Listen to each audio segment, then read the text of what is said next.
Population, bonjour, c'est Pof. On se retrouve aujourd'hui pour mes prédictions du Royal Rumble 2023. Cet événement phare qui ouvre la porte de la route vers WrestleMania. Cette vidéo est enregistrée avant la diffusion du dernier SmackDown. Et pour le moment, on peut dire qu'on a une carte assez réduite. 3 matchs, 2 Rumble. Un programme assez light. Mais bon, si la carte ne gonfle pas d'ici là, j'espère que ça donnera un maximum de temps pour construire les rencontres, surtout les Rumble, je vais être franc, et nous offrir un spectacle divertissant. Les Rumble matchs, ça n'a pas toujours été super, hein, mais avec Triple H à la tête de l'équipe créative, je suis confiant. Et je pense que tout est dit.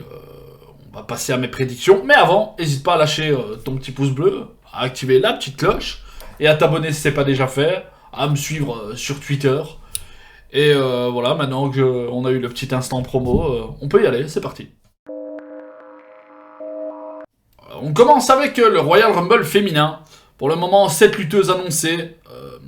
Liv Morgan qui a annoncé qu'elle voulait rentrer en numéro 1. Emma, Shayna Baszler, Raquel Rodriguez, Zelina Vega, Candice LeRae et Rhea Ripley.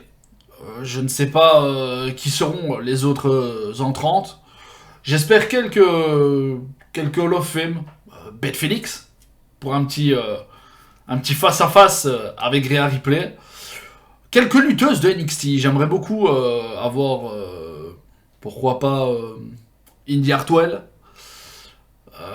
Cora Jade. Je sais pas. Il y a pas mal de chouettes lutteuses. Tiffany Stratton, ce serait pas mal. Au niveau des retours, j'aimerais beaucoup. Je pense que c'est le moment pour le comeback de Naomi. Asuka, avec une nouvelle gimmick. Et évidemment, il y a des nanas qui se sont pas annoncées, mais elles vont pas rester sur le carreau. Je pense aux membres de Damage Control, Becky Lynch. Voilà quoi. Il y a le potentiel, la matière pour sortir un bon Rumble. Et je pense que la gagnante est déjà annoncée dans le Rumble.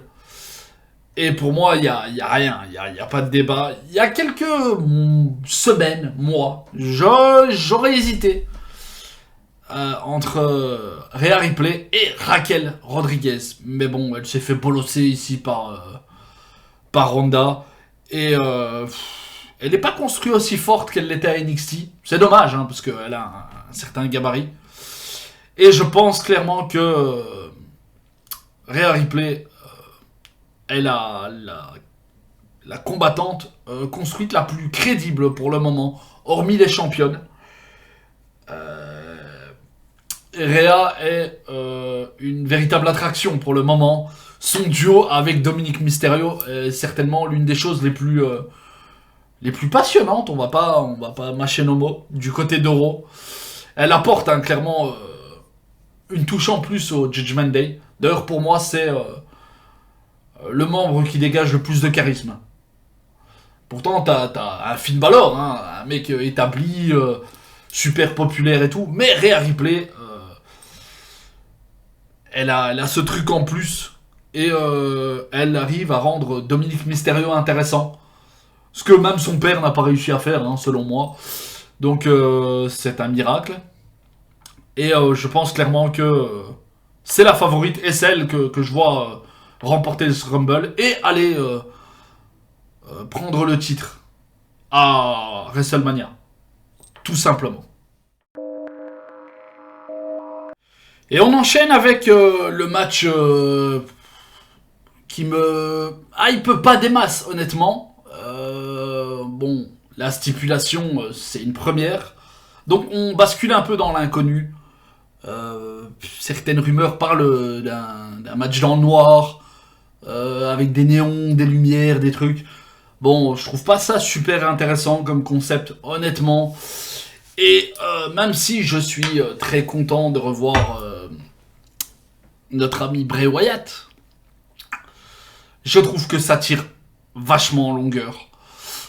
D'ailleurs, dans cette rivalité pas très intéressante, hein, mais je trouve que celui qui en ressort grandi, c'est LA Knight, qui a un super acting, hein, il est vraiment cool. Et même si, bon, je ne sais pas, je connais vraiment pas le concept du match, je ne sais pas vraiment à quoi m'attendre. Je vais en surprendre plus d'un, mais je pense que Knight va remporter ce match grâce à une intervention ou une attaque ou je ne sais pas, un truc avec Oncle Audi. Donc Knight remporterait ce match. Ça permettrait de le crédibiliser en main roster. Et en fait, je base ce pronostic sur les rumeurs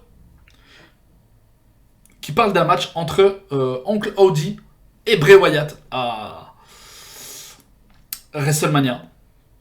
Je pense que une intervention et le fait de lui faire perdre son premier match télévisé doit être un bon élément déclencheur pour lancer cette rivalité et pour la faire grimper un petit peu, hein, parce que là, bon, on a déjà eu quelques petites interactions entre les deux.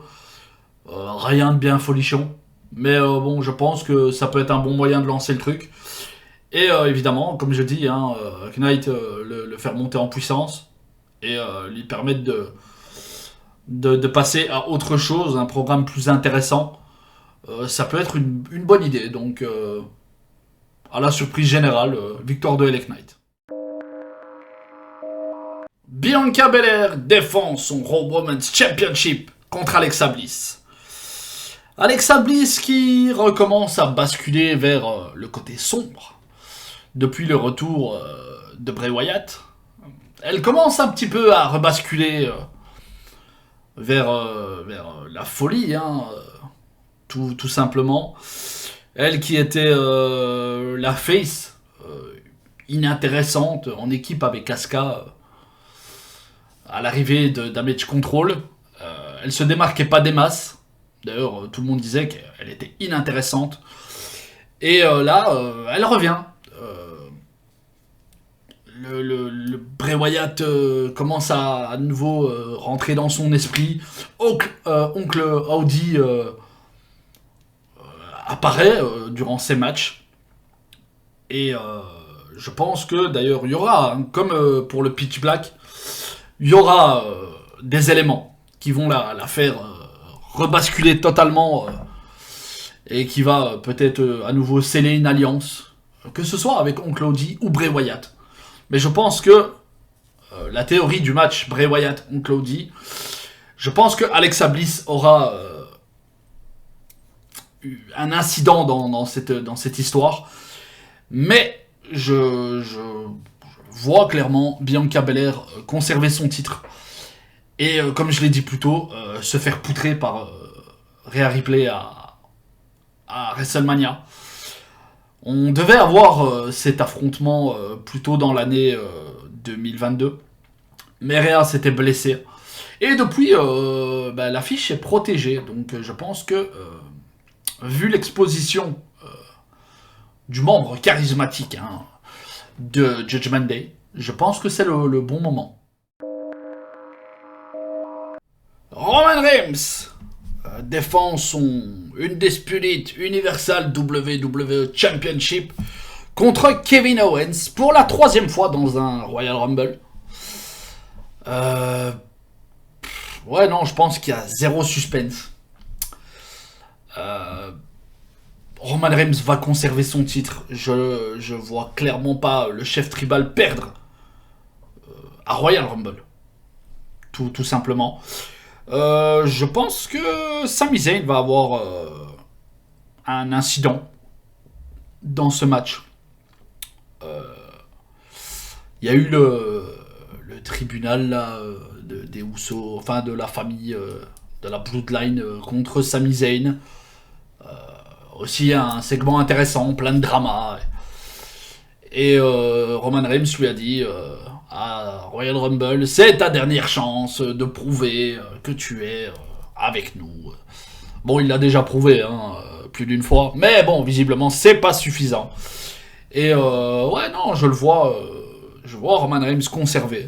Je pense qu'il y a zéro suspense. D'ailleurs, j'ai pas des masses de hype autour de ce match. Le seul truc qui m'intéresse, c'est clairement de voir la suite, l'évolution Sami Zayn Bloodline. Tu vois, c'est même pas le match en lui-même, c'est vraiment Sami Zayn, cette histoire. Le programme le plus intéressant à la WWE pour l'instant. Moi qui ne suis pas à la base un gros fan de Sami Zayn. J'aime beaucoup son in-ring, son moveset est super. Mais bon, le gars en lui-même, j'ai jamais été super fan. Mais là, ouais, non, son acting est génial, donc comment ne pas être captivé par cette histoire. Et on termine avec le dernier match annoncé, le Royal Rumble masculin. Pour le moment, il y a quelques superstars déjà annoncés. Cody Rhodes, qui s'est annoncé à la surprise générale, plutôt que de l'avoir comme surprise dans le Rumble. Bon, tout le monde s'y attendait, hein. On a eu des vignettes pendant des semaines, donc Cody Rhodes, le champion des États-Unis Austin Theory, le champion intercontinental Gunther, Rey Mysterio, Kofi Kingston, la moitié des champions par équipe de la NXT, Baron Corbin, Ricochet, Seth Rollins, Baron Corbin, Santos Escobar et Omos. Donc, il y a encore de la place. Et comme pour le Rumble féminin, je pense que le gagnant est déjà annoncé. Et là, je m'attends clairement à Cody Rhodes. On parle beaucoup du Rock. J'espère pas, je croise tout ce que je peux croiser pour que ça n'arrive pas. Premièrement parce que ce serait cool de donner le spot à un lutteur régulier. Et puis bon, vu le statut de Dwayne Johnson, il n'a pas besoin d'un Rumble pour aller à WrestleMania contre Roman Reigns. Et bon, on parle beaucoup de Rollins. Bon, franchement, j'y crois pas. Même si j'ai du mal à voir où on va placer Rollins pour WrestleMania. Et on parle de Sami Zayn pour alimenter la suite de l'histoire. Mais non, ça non plus. Je pense que ça va plutôt basculer sur un les Usos contre Kevin Owens et Sami Zayn pour les titres par équipe. Et voilà quoi. J'espère qu'on aura de belles surprises. Des mecs de NXT, ce serait cool. J'aimerais bien voir Braun Breaker, Grayson Waller, Carmelo Hayes, le petit Wesley. Le petit Wesley, ça pourrait être cool. Il a un in-ring qui pourrait permettre de sortir des moves super, super intéressants. Je m'attends à voir Brock Lesnar venir déboîter Bobby Lashley encore. Dolph Ziggler, des gars comme ça. Peut-être quelques Hall of Fame. Un petit Rob Van Damme. Je sais pas moi. Franchement, j'ai du mal à voir. Peut-être John Cena. John Cena, ça pourrait être bien. Le comeback de Randy Orton, ce serait vraiment génial. Et ouais, non, victoire de Cody. J'espère qu'on va nous raconter des histoires dans ce Rumble, qu'il y aura Face-Off, Seth Rollins, Cody Rhodes, comme je l'ai dit, hein, Brock Lesnar, Bobby Lashley. On parlait d'une grosse rumeur autour d'un match Gunther contre Brock Lesnar à WrestleMania. Même si je pense qu'on va de nouveau se tourner vers un Lesnar Lashley. Hein. Je le sens gros comme une maison. Ouais, peut-être Austin Theory qui vient s'en prendre à Cena dans le Rumble. Il se fait sortir par Cena, il accepte pas, il rentre dans le match et il élimine Cena tout en étant déjà éliminé. Ça pourrait permettre de les faire... de lancer un programme entre les deux pour WrestleMania. Un comeback de Logan Paul. Moi, j'aimerais bien voir Logan Paul contre Seth Rollins. Ça pourrait être bien. Donc, à voir. Population, on va se laisser là. N'hésite pas à me donner tes propres pronos dans les commentaires. Et je te souhaite d'avance un bon PLE. Que tu le regardes en live de la nuit de samedi à dimanche ou quelques jours plus tard sur AB avec les commentaires en français du duo légendaire Christophe Ajus et Philippe Chiraud. Enfin, l'important, c'est qu'on passe un bon moment devant cet événement qui ouvre la route vers WrestleMania.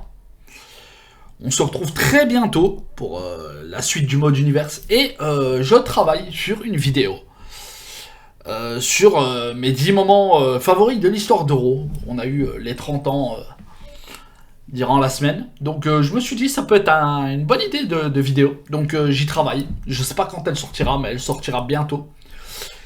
Et je pense que tout est dit. N'hésite pas à lâcher, je le répète. Ton petit pouce bleu. Ton abonnement si c'est pas déjà fait. Activer la petite cloche. Tu vois, l'algorithme YouTube et tout. Ça peut permettre à la chaîne de grandir et d'avoir quelques membres en plus dans la population. D'ailleurs, je suis très content. Bon, j'en fais pas tout un foin, c'est pas énorme. Mais les 3 derniers épisodes du mode univers ont tapé beaucoup plus de vues que durant toute l'histoire de la chaîne. Donc ça me fait un petit quelque chose, je vais pas te mentir. Je suis pas un mec sensible, mais je suis content. Je dois t'avouer, je suis assez content. Et j'espère que ça continuera, que ça ira encore plus loin. Et on se retrouve très bientôt. C'était Pof. Salut. Et n'hésite pas à rejoindre Twitter au passage. Salut.